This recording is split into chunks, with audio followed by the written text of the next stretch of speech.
That was certainly interesting, wasn't it? The last time that I told this story, there were 2 people in the audience, and there's a lot more of you this time. So, woo! Yes! Okay. H-E-Y-G-U-R-L.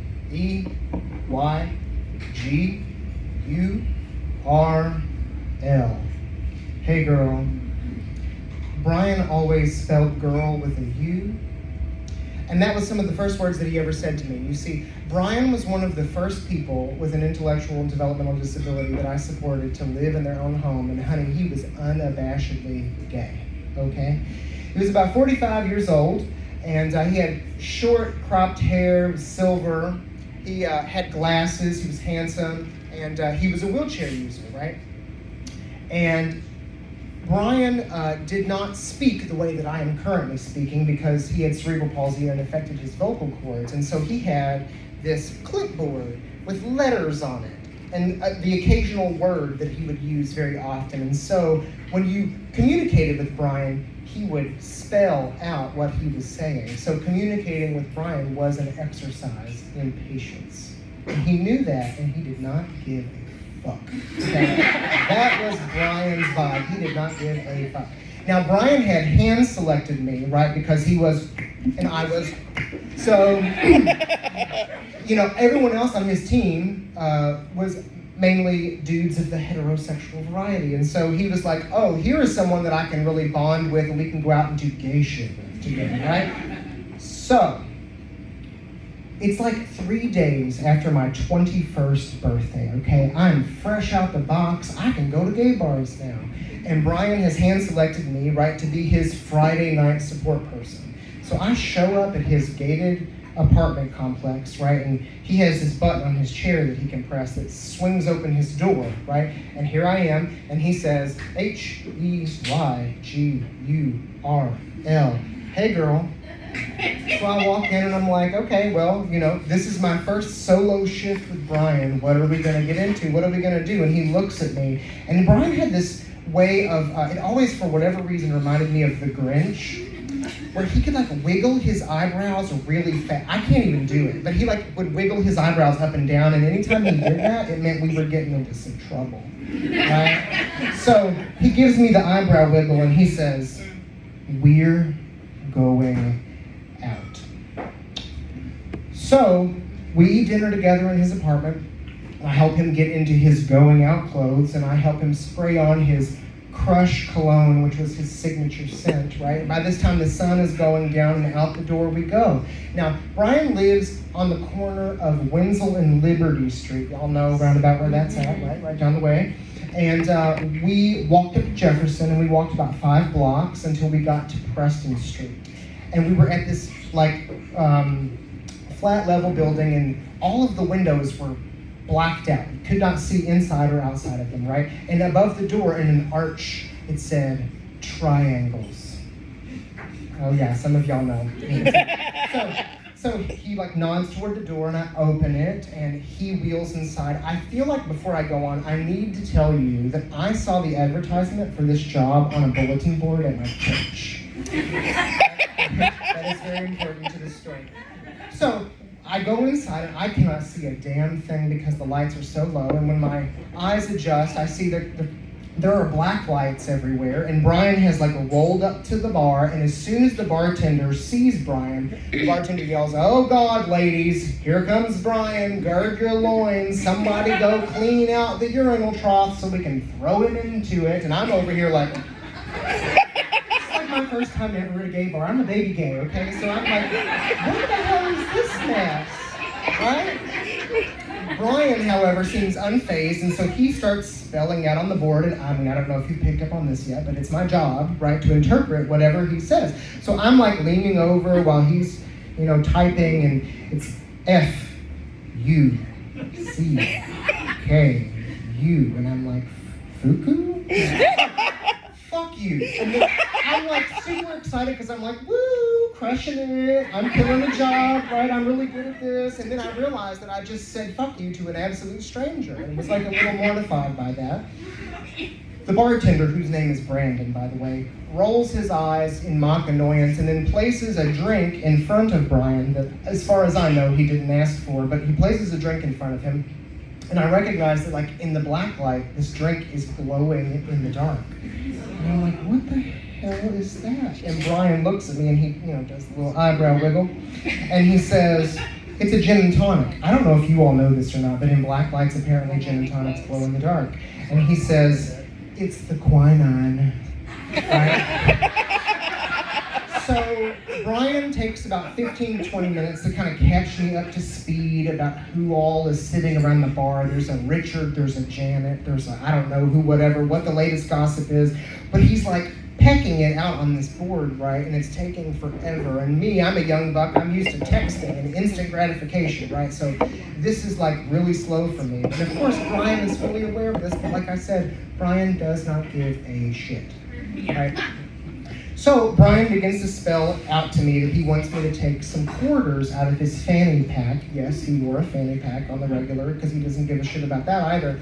Apparently fanny packs are in again. This is why, hey, a trendsetter, and he didn't even know it.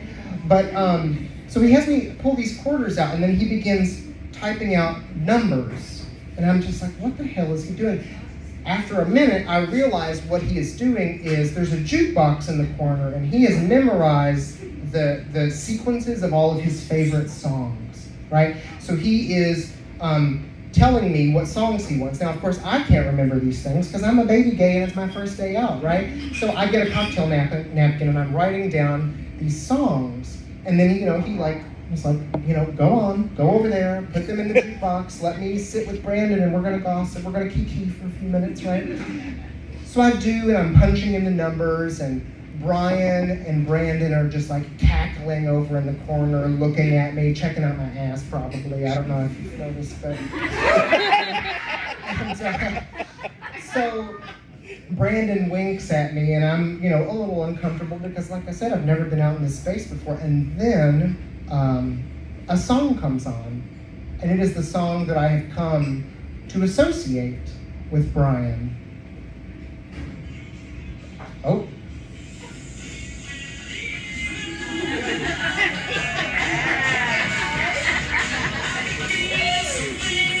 Right? Who doesn't know this song?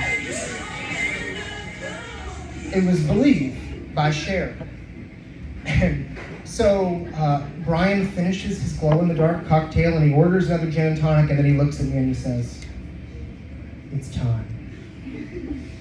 Time for what? I said, and he starts spelling out, you'll see. And he just wheels off, and I have no option but to follow him, right? I have to see how this unfolds, and I'm like responsible for his bodily well-being. So he leads me through these two frosted double doors, and we go to this other bar that's in the same, building. And this bar has even more black lights and these wild, like, laser lights that are going every which way, and like wall-to-wall TV screens, and this bartender comes out, turns on the TVs, and all of a sudden it's like dumpa dumpa dumpa dumpa dumpa dumpa dumpa, right? Techno music, and like the videos are all synced up to the music, and the laser lights are synced up to the music, and I'm looking around, and all of a sudden I realize there's like 60 middle-aged white gay men in this room with me, and they weren't even in the bar 30 seconds ago. Where the fuck did they come from? But they're all like leaning on the bar, or like sitting over in the corner, or sitting at these little cocktail tables, and I'm thinking, what is happening? And the lights begin to dim, and that, my friends, is when the strippers come out. Yes, like I said, baby gay, straight out the gate, and Brian took me to see some strippers, which was such a Brian thing, let me tell you.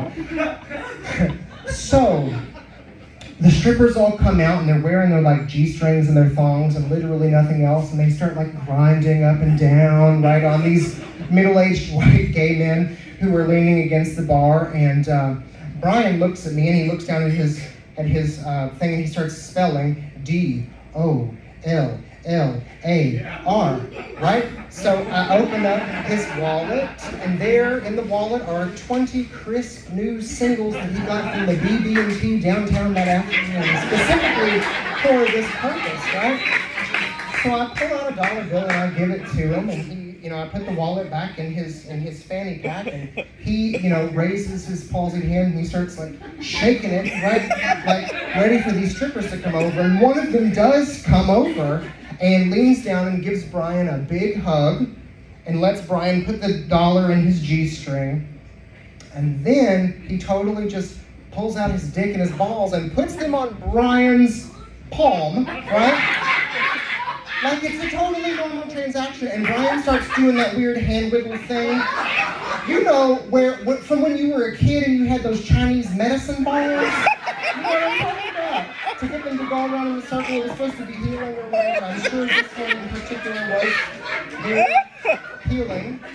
And while he's doing this, I'm trying not to react, right? Because this is my job, I'm new, I'm trying to do good. And, I'm trying to pretend like there isn't this man literally hunched over, literally drooling while he's holding this man's dick in his hands. And while all this is going on, the stripper turns to me and is like, "Hi, I'm Johnny." I did not know how to react to that. So I'm introducing myself, and while I'm doing that, Johnny unbuttons the top 2 buttons of my shirt and puts his hand on my chest and starts rubbing it up and down and makes really intense eye contact with me, which makes me super uncomfortable anyway. So I avert my gaze, and Johnny laughs and he says, "You get used to it after a while." And, Brian is one of my most loyal customers, and I noticed in that moment that when he said that, there was not a hint of pity or charity in his voice. And I had worked in the field of disability services for about a year at that point, and I was so used to going out and hearing pity and charity in people's voices. And so to not hear that, was really refreshing. And it took a stripper to teach me that, right? So he leans over, he ruffles Brian's hair, and he puts his dick back into his underwear, and he says, "I'll be back," and then he saunters off, right? And the rest of the night is different rounds of glow-in-the-dark gin and tonics, Johnny's genitalia, and Cher singing, "Do you believe in life after love?" right? Because he kept putting it on the jukebox. And we ended up stumbling home at 4 a.m. that night. I say stumbling, really what that means is I hopped on the back of his power wheelchair and held on, and he drove us home. Yeah. I love it. So Brian and I did that every Friday night for 2 years, right? 2 years. We didn't always go to Triangle. Sometimes if it was Show Tunes night, we would go all the way to 10th and Main to go to Starbase Q for Show Tunes night. So, I'm 22 years old at this point, walking home downtown Louisville at 4 o'clock in the morning from 10th and Main, right? And didn't think that was totally weird, at all. So, from that night, though, Brian always referred to me as his sister. Now, see, there is a difference between brotherhood and sisterhood.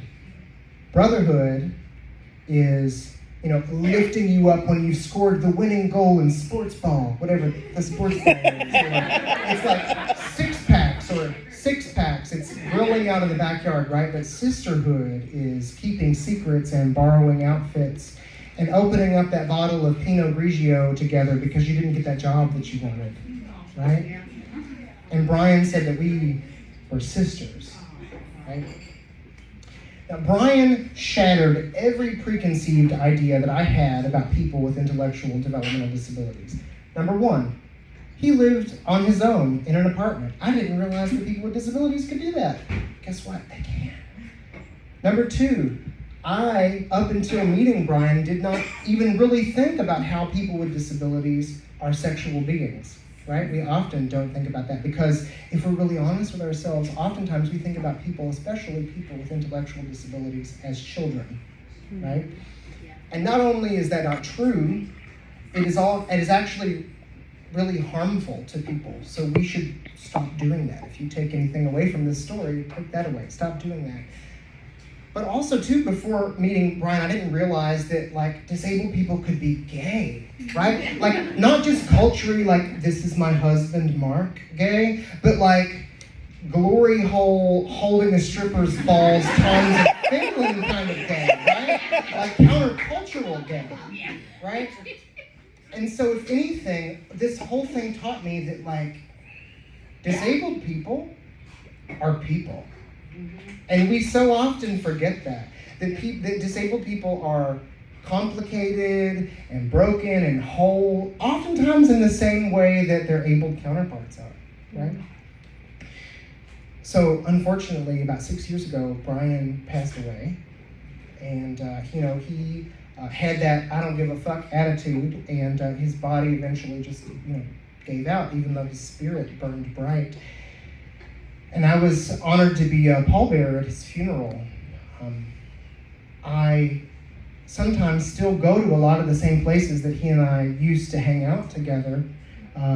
If it's still open, Starbase Q on 10th and Main is not open anymore, and here just recently Triangles shut down. But anytime that I'm at a gay bar that has one of those magical electronic jukeboxes, I swipe my card or I put my dollars in, and I queue up Believe, I share, and I sit at the bar and I order a gin and tonic. And if there is anybody that is willing to listen to me, quite frankly, I will tell them about my sister. Thank you.